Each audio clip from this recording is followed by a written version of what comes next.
టాలీవుడ్లో ఎంతో మంది స్టార్ హీరోలు సూపర్ స్టార్లు ఉన్నారు. అయితే రియల్ స్టార్స్ మనసున్న స్టార్స్ కొద్దిమందే ఉంటారు. వారిలో ప్రభాస్ ముందు ఉంటారనే విషయం ప్రత్యేకంగా చెప్పనక్కర్లేదు. సహాయం కావాలని ఎవరు అడిగినా ప్రభాస్ కాదు లేదు అనకుండా సహాయం చేయడం జరుగుతుంది. వరదలు, ప్రకృతి విపత్తులు సంభవించినప్పుడు ప్రభాస్ కనబరిచే దాతృత్వం గురించి ఎంత చెప్పినా తక్కువే. ప్రతి సినిమాకు 100 కోట్లు అంతకు మించి పారితోషికంగా అందుకుంటున్న ప్రభాస్ అదే స్థాయిలో దాతృత్వంను కనబరుచుతారనే విషయం తెలిసిందే. తాజాగా ప్రభాస్ గురించి మంచు లక్ష్మి ఓ ఇంటర్వ్యూలో చేసిన వ్యాఖ్యలు సోషల్ మీడియాలో వైరల్ గా అవుతున్నాయి. ప్రభాస్ ప్రతిదానికి ఓకే అంటాడు. కొన్ని సంవత్సరాల క్రితం తాను టీచ్ ఫర్ చేంజ్ అనే స్వచ్ఛంద సంస్థ కోసం హెల్ప్ అడగడం జరిగింది.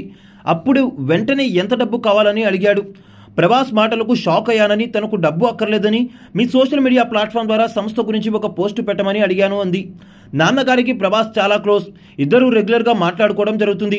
మా ఫ్యామిలీ కోసం ప్రభాస్ ఏది అడిగినా కాదు అనడని మంచు లక్ష్మి అన్నారు. ఆ అనుబంధంతోనే మంచు విష్ణు మోహన్ బాబు అడిగిన వెంటనే కన్నప్ప సినిమాలో ముఖ్యమైన గెస్ట్ రోల్లో నటించేందుకు ఓకే చెప్పారు ప్రభాస్.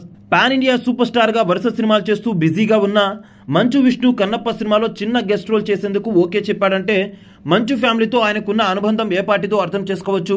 గతంలోనూ మంచు విష్ణు సినిమా కోసం వాయిస్ ఇచ్చిన ప్రభాస్ మంచు ఫ్యామిలీపై తనకున్న అభిమానం చాటుకున్నారు. ప్రభాస్కి మంచు ఫ్యామిలీ అనే కాకుండా అందరిపై గౌరవ మర్యాదలు ఉంటాయి. తనకంటే చాలా చిన్నవారైనా ఒక సాధారణ టెక్నీషియన్కైనా ప్రభాస్ అదే గౌరవ మర్యాదను ఇవ్వడం జరుగుతుందని చాలా మంది చెప్పడం జరిగింది. ఇలా చాలా అరుదుగా ఇండస్ట్రీలో ఉంటారు. ప్రభాస్ సినిమాల లైనప్ గురించి ఈ మధ్య ప్రధానంగా చర్చ జరుగుతుంది.